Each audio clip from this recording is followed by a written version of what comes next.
आप तो मेरी प्रतीक्षा में पहले से ही खड़े हैं यमदेव। तब तो आपने मेरी चुनौती के बारे में भी सुना ही होगा। कहिए, क्या उत्तर है आपका? मेरा स्वागत करके अपना राज्य त्यागेंगे या मेरा सामना करके अपने प्राण? हे असुर श्रेष्ठ, मैं आपकी अधीनता स्वीकार करने के लिए तैयार हूं। बस एक विनती है मेरी। शर्त को विनती का नाम देकर बहलाना चाहते हो मुझे यमराज? असुर राज मूरा के सामने शर्त रख पाओ, इतना सामर्थ्य नहीं है तुम में। इसका आभास है मुझे असुरराज, पर मैं आपकी अधीनता स्वीकार करूं इससे पहले आपको स्वामी धर्म का पालन करना होगा। मेरे पुराने स्वामी के क्रोध से मेरी रक्षा करनी होगी आपको। कौन है तुम्हारा पुराना स्वामी? भगवान श्री नारायण। और छोटी माँ, मूरासुर को तो श्री नारायण से भी रक्षा का वरदान प्राप्त था ना? यही तो श्री नारायण की लीला थी बलराम। पर वो राक्षस अपने दम में जे समझ ही ना पाओ कि वो क्या भूल करने जा रहे है, और पहुंच गो भगवान श्री नारायण को चुनौती देने के लिए।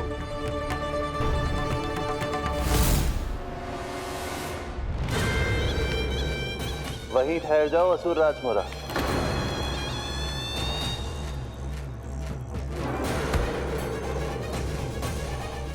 यहाँ क्यों आए?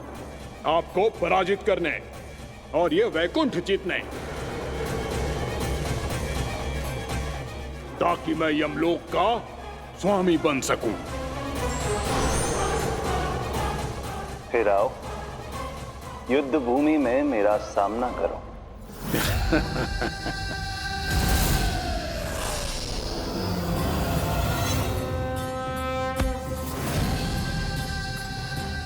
ये नहीं जानते कि इनसे ना हारने का वरदान तो मैं पहले ही प्राप्त कर चुका हूं, इसलिए युद्ध ठीक से आरंभ हो पाए उससे पहले ही इन्हें जीत लूंगा मैं।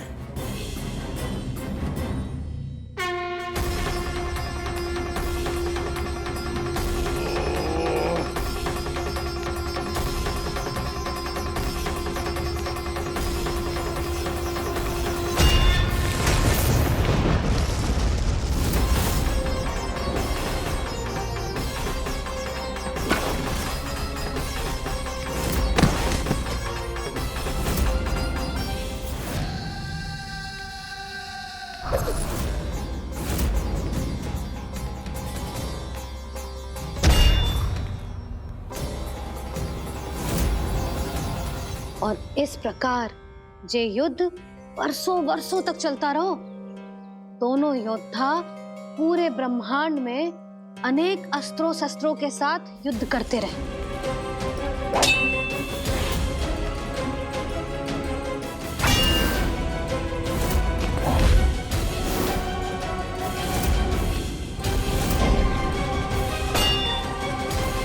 फिर क्या हुआ मैया?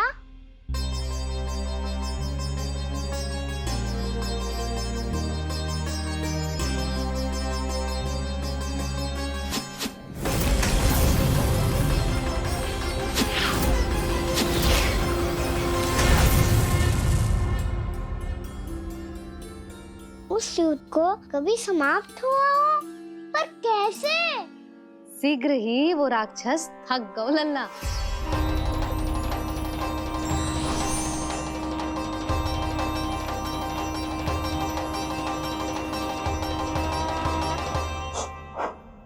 खड़े खड़े देख क्या रहे हैं नारायण? आक्रमण कीजिए, वध कर दीजिए मेरा।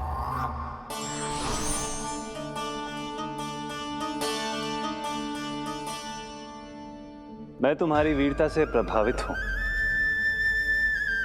इसीलिए इतनी थकान की स्थिति में मैं तुम जैसे वीर पर आक्रमण नहीं करूंगा।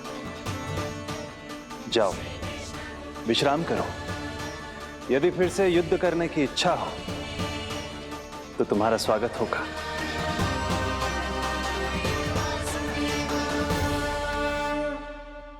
जे कह के श्री नारायण बद्रिका आश्रम चले गए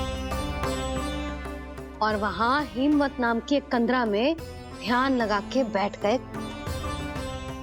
उधर वो राक्षस विश्राम करने लगो। अनेकों दिन बीत गए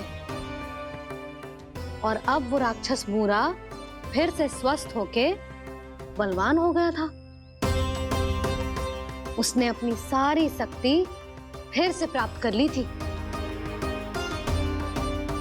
श्री नारायण ने उस पर दया करी थी, पर वो फिर से श्री नारायण को छलने को तैयार होगा।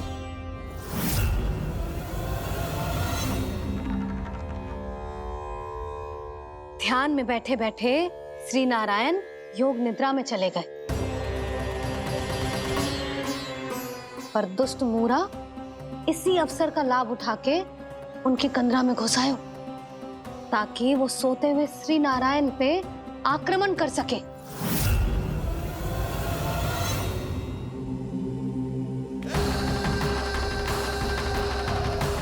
आज इस लंबे युद्ध को जीतकर अपने इस अंतिम शत्रु का भी अंत कर दूंगा मैं।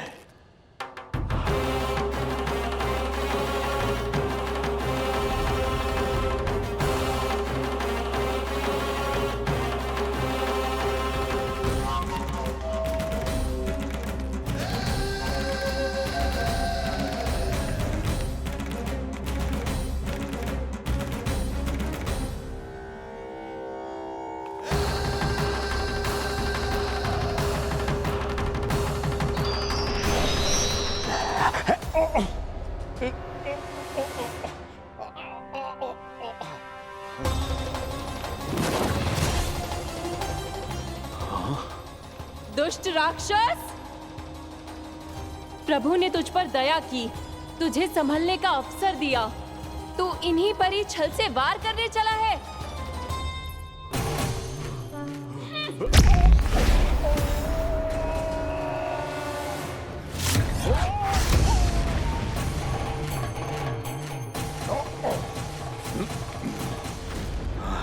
मैं अजय हूँ, मुझे कोई पराजित नहीं कर सकता। ब्रह्मा का वरदान है मुझे।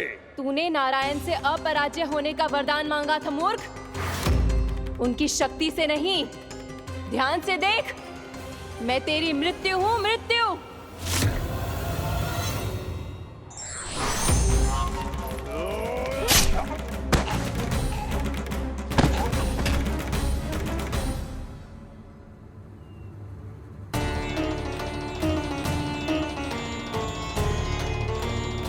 वो देवी कौन थी छोटी माँ? और कौन बलराम, वो ही तो थी देवी एकादशी।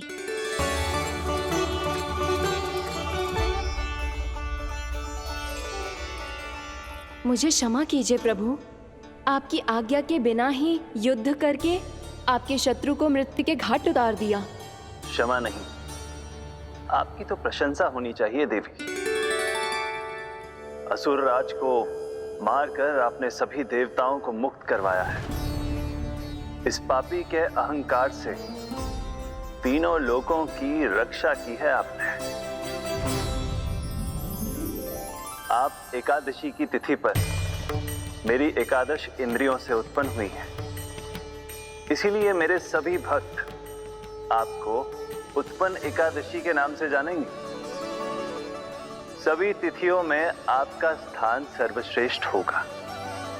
जिस तरह आपने राक्षस के आक्रमण से मेरी रक्षा की है, उसी प्रकार एकादशी के दिन व्रत करके जो भी भक्त आपकी कथा सुनेगा, मैं स्वयं उसकी रक्षा करूंगा।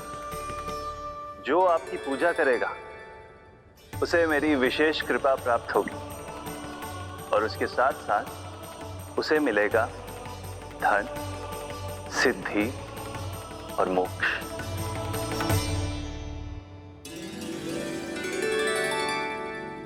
इसीलिए आज के दिन व्रत रखने का बहुत अधिक महत्व होता है। बोलो एकादशी मैया की जय। बोलो श्री नारायण भगवान की जय।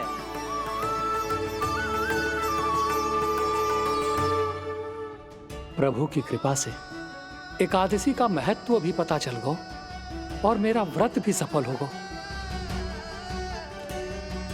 अब भी नहीं भूला राम, एकादशी का व्रत पूरी तरह तभी सफल होता है जब द्वादशी के दिन उसे पूरा किया जाता है।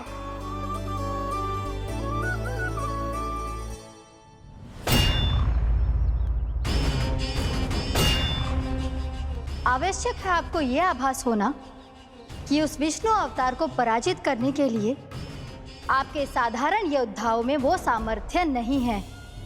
वो विष्णु अवतार कुछ अधिक ही असाधारण है।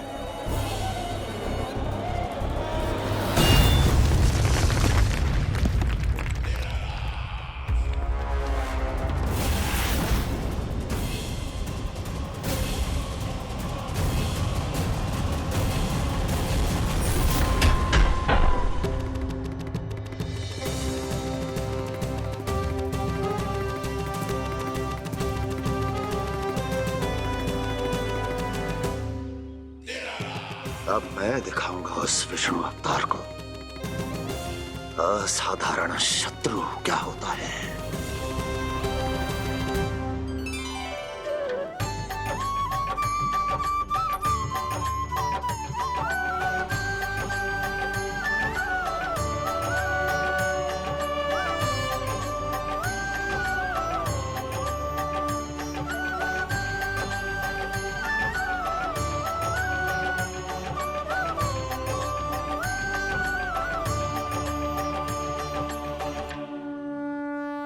मामा अधीर हो रहे हैं, पर मैया ने मुझे अभी तक बाहर जाने की आज्ञा नहीं दी है। अभी उन्हें किसी और राक्षस को यहाँ भेजने से रोकने के लिए मुझे ही कुछ करना होगा।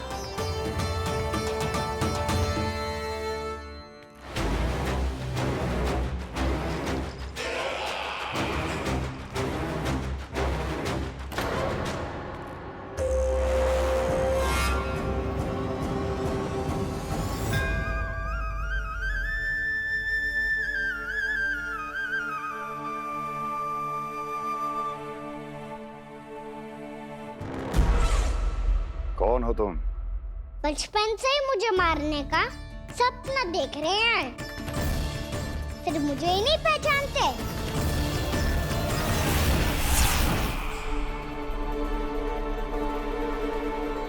बचपन से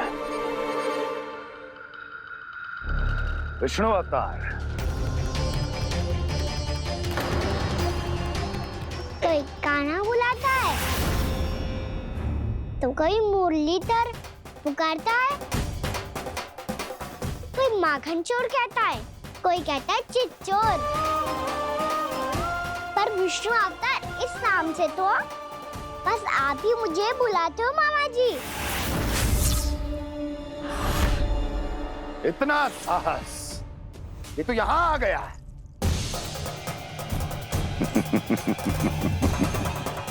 यहाँ आ तो गया तू विष्णु अवतार, किंतु यहाँ से जीवित नहीं जाएगा। तेरे इस शीश को तेरे धड़ से अलग कर दूंगा मैं।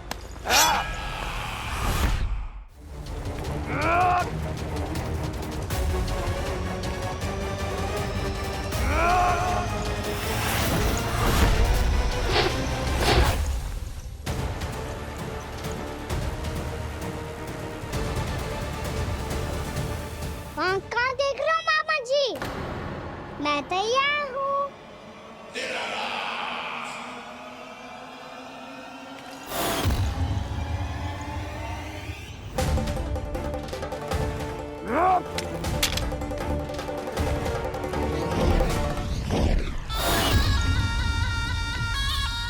मामा जी, आप सदैव इसी तरह क्रोध में रहते हो क्या?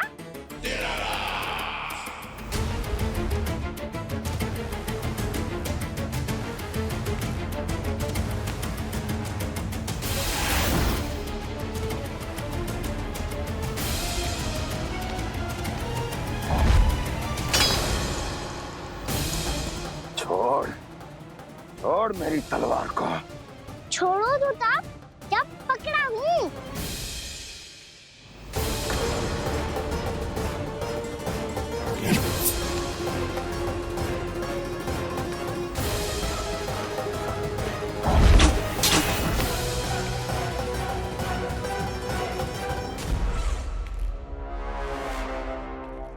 मामा जी,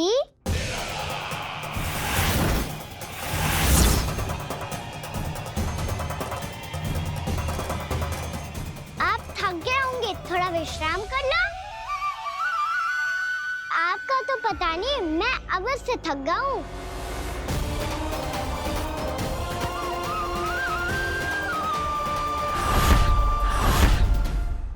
मेरे सिंहासन पर बैठने का तू साहस? अभी तो बस अभ्यास कर रहा था मामा जी। भविष्य में मुझे तो बैठना है यहाँ। आपने बल प्रयोग करके से अपने पिताजी से छीना था। मैं आपसे छीन लूंगा। जो छल और बल से लिया जाए वो अधिक समय तक टिकता नहीं है मामा जी।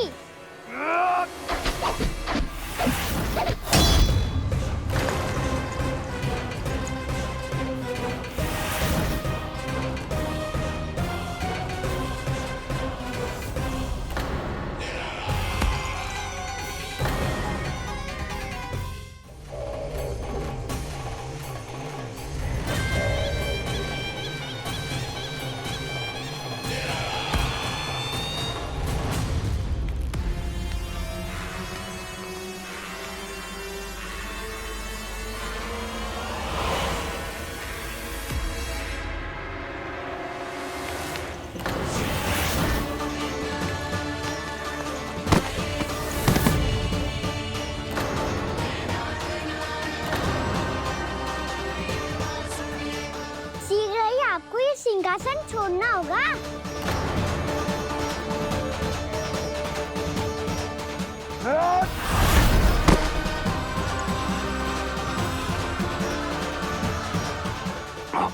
वो मेरा सिंहासन छीनना चाहता है। वो आ रहा है, वो आ रहा है। सैनिक, सैनिकों, सैनिकों! दुर्जन, बंद कर दो सभी द्वार और झरोखे, सब के सब। इसकी हर संभावना पर इतना कड़ा पहरा बिठा दो कि ना तो कोई महल के भीतर आ सके, ना तो बाहर जा सके। मुझे महल की चप्पे चप्पे की सूचना चाहिए। जाओ।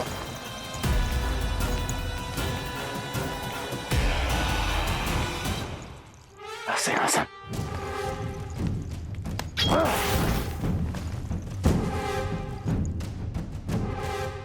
अब आ, दुष्ट मायावी, ए छलिया विष्णु अवतार, मैं कंस तेरी प्रतीक्षा कर रहा हूं। आ,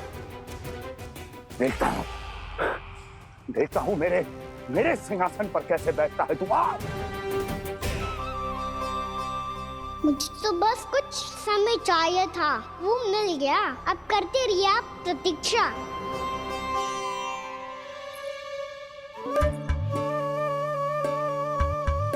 जी अपने आप से बातें क्यों कर रहे हैं जी?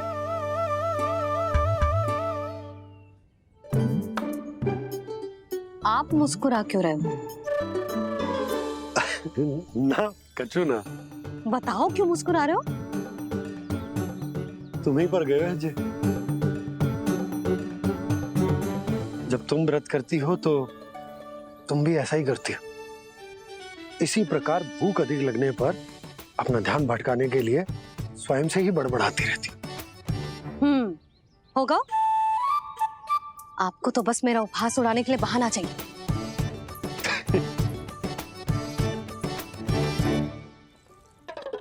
लल्ला, भूख लगी है? ना मैया, व्रत करे तो भूख कैसे लगेगी?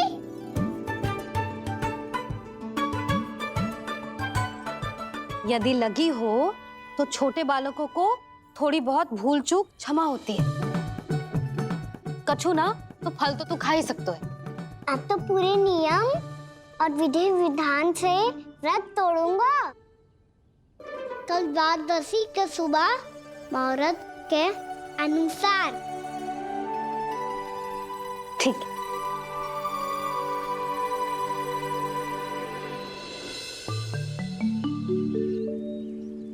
लल्ला, एकादशी समाप्त हो गई है, द्वादशी लग गई है। अब तू व्रत तोड़ सकते है। भोजन कर ले। ले।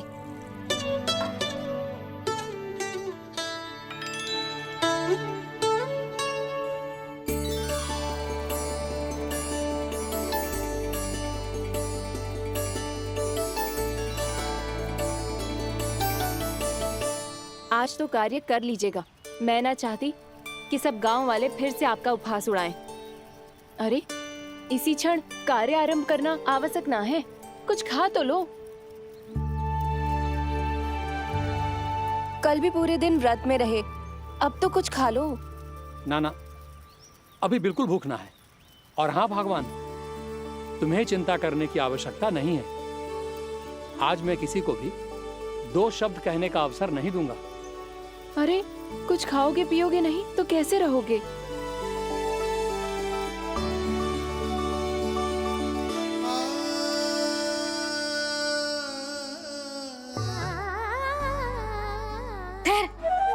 मैं तेरे लिए मट्ठा लेके आती हूँ। व्रत के बाद पीने से पेट ठंडा रहता है। रुक।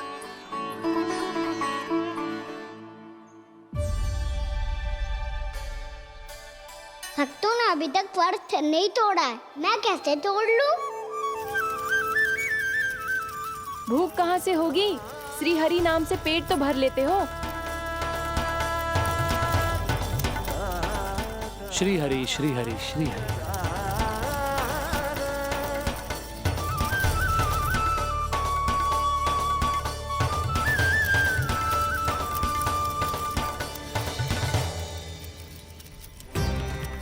हरि हरि प्रभु हरि, हरि हरि प्रभु हरि, हरि हरि प्रभु हरि, हरि हरि प्रभु हरि।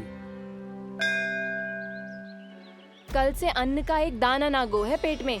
अब क्या व्रत तुड़वाने भी आपके प्रभु ही आएंगे? अब क्या व्रत तुड़वाने भी आपके प्रभु ही आएंगे? मैया,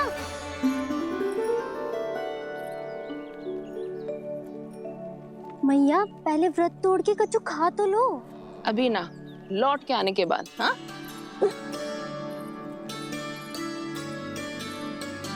बलराम, ठहरो पुत्र, पहले कुछ खा लो। व्रत तोड़ना आवश्यक होता है। मैया ने एकादशी का महत्व बताया। लगता है मुझे सबको द्वादशी पर व्रत तोड़ने समाप्त करने का महत्व बताना होगा। हरि हरि हरि हरि हरि, मेरे हरि।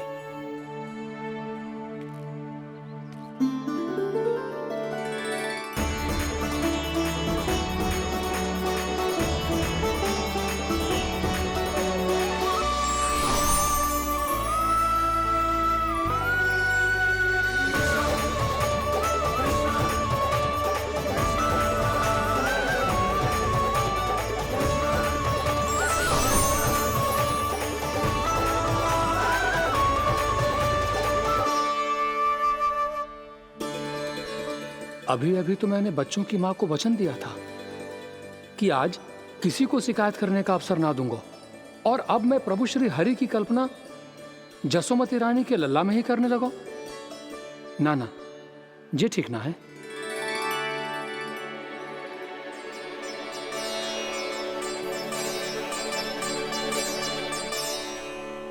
ठीक है तो है, बिल्कुल सही पहचाना है आपने।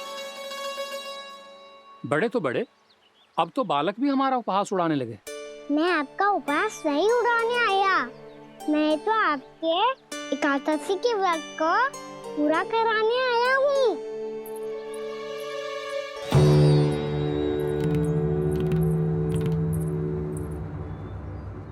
कान्हा,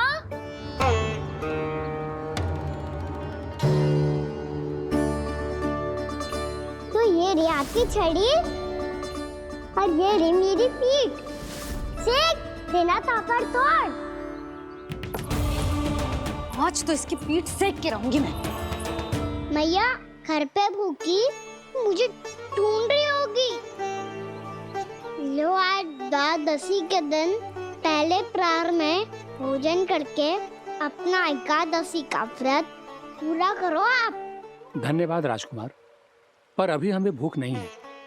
बहुत सारा काम पड़ा है, और अभी थोड़ी ही देर में शंकरी बहन भी अपनी मटकी लेने आती होंगी।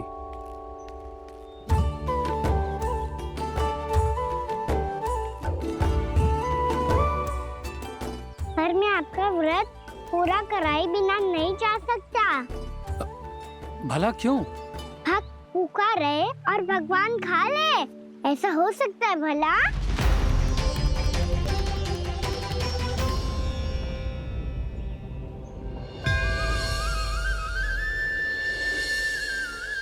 ये कैसा भ्रम हो रहा है मुझे? मुझे लगता है अपना काम करना चाहिए। एकादशी के पहले प्रार में व्रत पूरा करना बहुत आवश्यक होता है, ना तो एकादशी का व्रत भी पूरा ना मानो जातो। इतनी सारी ज्ञान की बातें तुम्हें कैसे पता है लल्ला?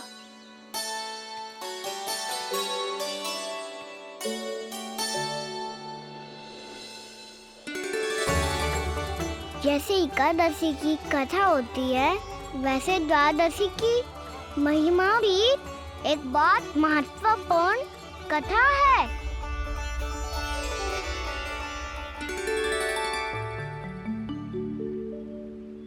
कैसी कथा?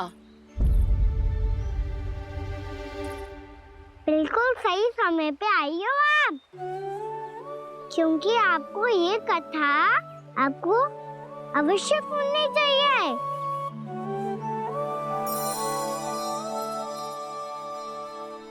मुझे क्यों? पहले सुन तो लिया, फिर स्वयं ही पता चल जाएगा। बहुत समय पहले एक राजा हुआ करते थे, राजा अम्बरीश। भगवान श्री हरि के बहुत बड़े भक्त थे। ओम नमो नारायणाय। ओम नमो नारायणाय।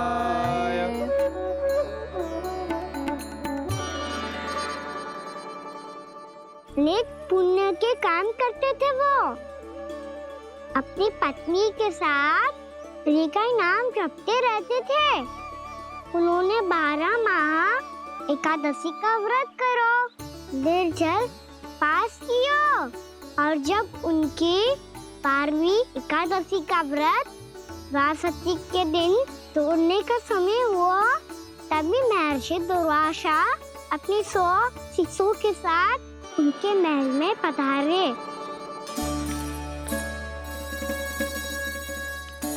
प्रणाम स्वीकार करें महर्षि। आप जैसे महान ऋषि मेरे राज्यसभा में आए, वो भी ऐसे अवसर पर जब मैं और मेरी पत्नी निरंतर 12 एकादशियों के बाद अंतिम एकादशी का व्रत तोड़ेंगे। इससे बड़े सौभाग्य की क्या बात हो सकती है हमारे लिए?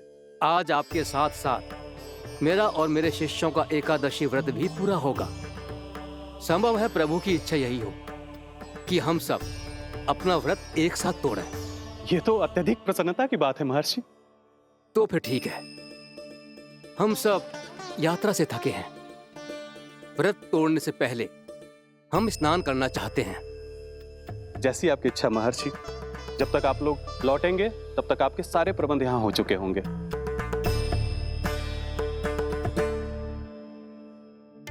महर्षि दुर्वासा स्नान करने गए थे, पर उन्हें लौटने में विलंब हो रहा था, और इधर द्वादशी पर व्रत पूरा करने का मुहूर्त बीता जा रहा था। महाराज अम्बरीश बड़ी विरगता के साथ महर्षि दुर्वासा के लौटने की प्रतीक्षा कर रहे थे। महाराज, व्रत तोड़ने का मुहूर्त बीता जा रहा है, बस कुछ ही समय बचा है। महर्षि और उनके शिष्यों को लौटने में न जाने कितना समय लग जाएगा। मेरा सुझाव है कि आप मुहूर्त समाप्त होने से पहले व्रत अवश्य तोड़ लें। गुरुदेव, हमने महर्षि दुर्वासा को वचन दिया है कि जब तक वो लौटेंगे नहीं तब तक हम व्रत नहीं तोड़ेंगे। इसीलिए मैं उनके लौटने के बाद ही भोजन ग्रहण करूंगा। पर महाराज, मुहूर्त यदि बीत गया और समय रहते हुए नहीं आए तो महाराज आपका व्रत पूरा नहीं होगा। महाराज, आपको उसका फल नहीं मिलेगा। महाराज, 12 एकादशियों का व्रत व्यर्थ चला जाएगा। किंतु गुरुदेव, यदि मैंने भोजन कर लिया तो ये तो अतिथियों का अपमान होगा। आप उचित कह रहे हैं महाराज।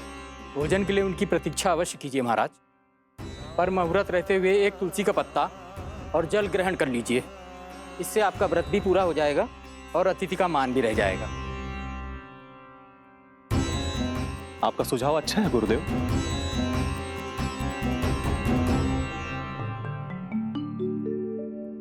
जैसे ही महाराज ने तुलसी का पत्ता खाया, वैसे ही महर्षि दुर्वासा लौट आए। महाराज,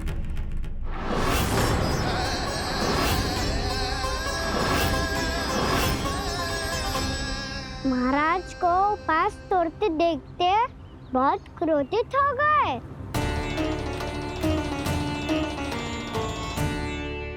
बहुत बड़े भक्त हैं आप, परंतु आप ये नहीं जानते अपने अतिथियों के साथ कैसा व्यवहार करना चाहिए। आपने हमें साथ भोजन करने का वचन दिया था, पर अपना व्रत क्यों तोड़ा आपने? महर्षि, मैंने भोजन नहीं ग्रहण किया। कहीं मुहूर्त न निकल जाए इस कारण मैंने एक तुलसी का पत्ता ग्रहण कर लिया। 56 भोग खाया हो या एक पत्ता, अपना व्रत तोड़कर अतिथियों का अपमान किया है, मेरा अपमान किया है। अब आपको दंड भोगना होगा ताकि आप सीख पाएं कि अतिथियों के साथ कैसा व्यवहार होना चाहिए। महर्षि, आप जो भी दंड मुझे देंगे मुझे स्वीकार है, किंतु आप क्रोधित मत होइए। क्रोध का कारण आपने दिया है महाराज। एक महर्षि का अपमान करके राक्षसी प्रवृत्ति का परिचय दिया है आपने, इसीलिए अब एक राक्षसी आपको दंड देगी।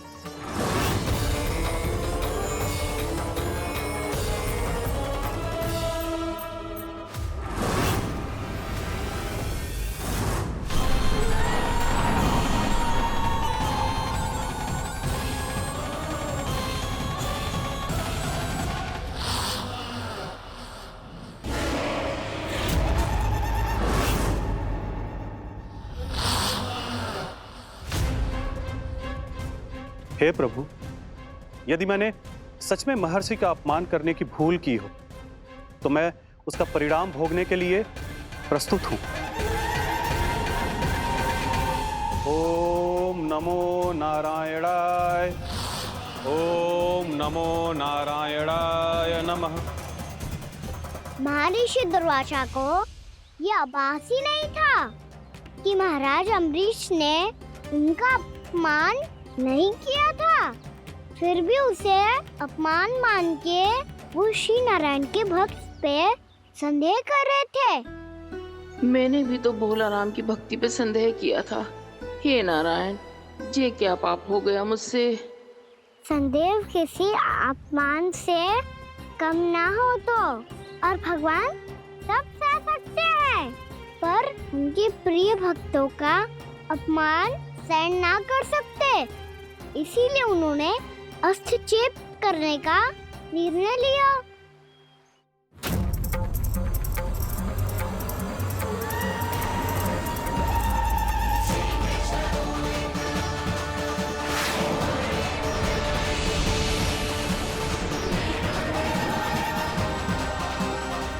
ओम नमो नारायणाय।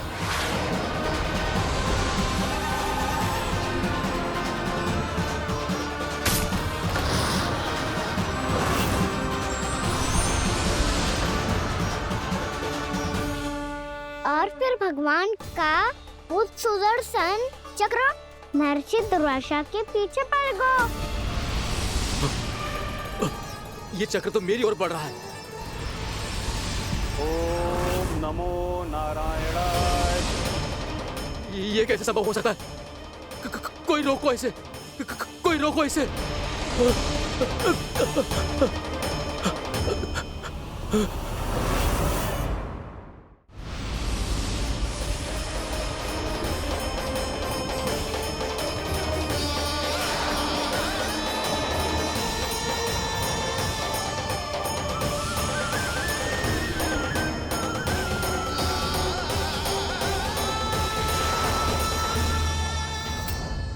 चक्र से अपने प्राण कैसे तैसे बचाते बचाते महर्षि दुर्वासा ब्रह्मलोक जा पहुंचे। ब्रह्मदेव, रक्षा कीजिए ब्रह्मदेव, सहायता कीजिए, मुझे बचाइए ब्रह्मदेव, रक्षा कीजिए। ये सुदर्शन चक्र मेरे प्राणों के पीछे पड़ गया है, मुझे बचाइए ब्रह्मदेव, मुझे बचाइए। महर्षि, मैं चाहकर भी आपकी सहायता नहीं कर सकता। ऐसी स्थिति में यदि कोई कुछ कर सकते हैं तो वो है सुदर्शन चक्र के स्वामी विष्णु, क्योंकि सृष्टि में केवल वही है जो इसे नियंत्रित कर सकते हैं। वो ही इसे वापस लौटने का आदेश देकर आपके प्राणों पर छाए हुए संकट को दूर कर सकते हैं, किंतु हां, मैं सुदर्शन चक्र से इतना अवश्य कहूंगा कि जब तक आप विष्णु लोक में पहुंच नहीं जाते, वो आपको किसी भी प्रकार की हानि ना पहुंचाए। आपका बहुत बहुत धन्यवाद। आपकी सदा ही जय हो।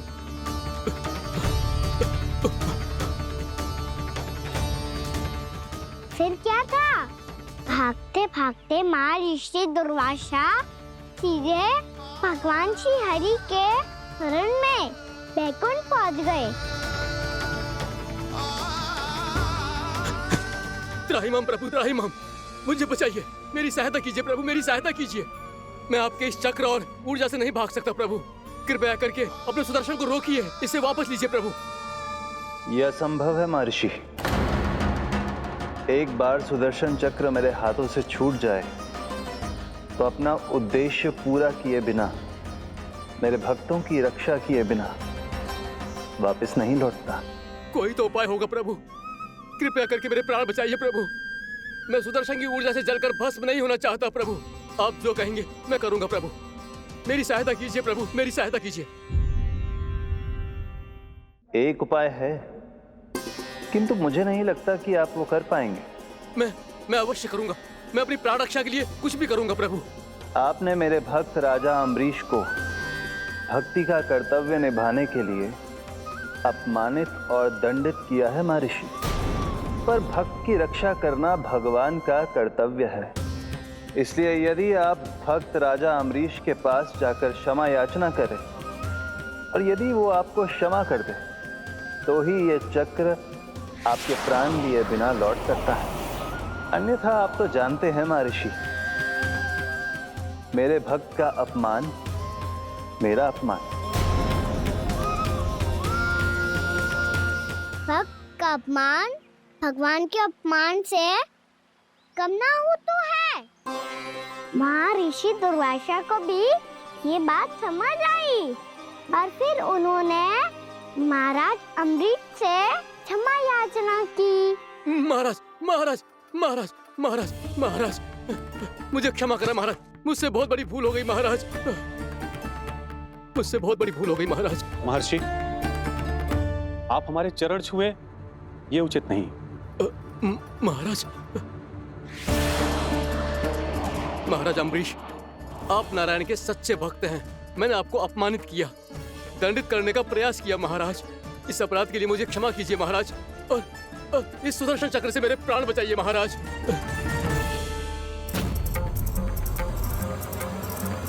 हे महान सुदर्शन, यदि महर्षि के लिए मेरे हृदय में अभी भी वही सम्मान और प्रेम हो जो इनके प्रथम आगमन पे था, तो कृपया आप अपने धाम वापस लौट जाइए।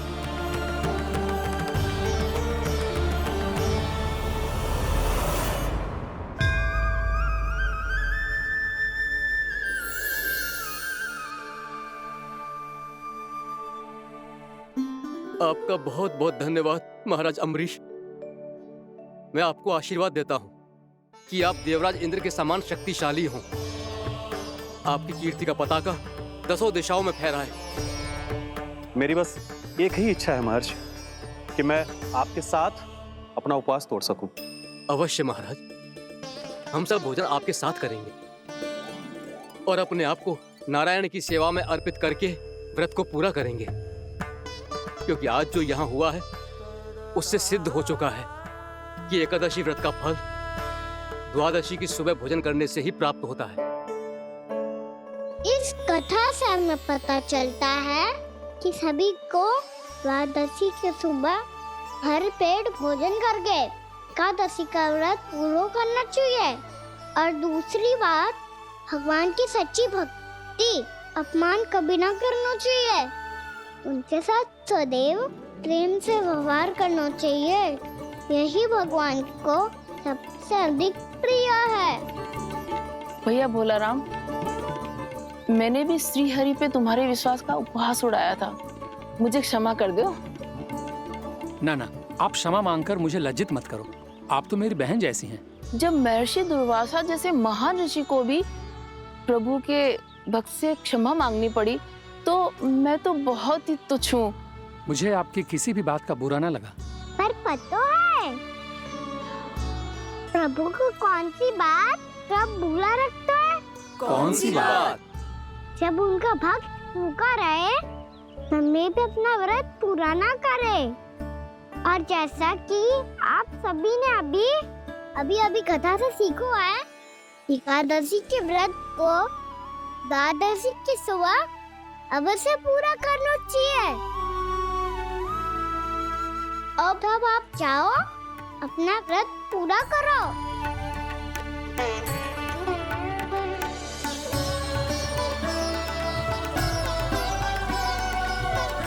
मैं आपके लिए जल लेके आती हूँ।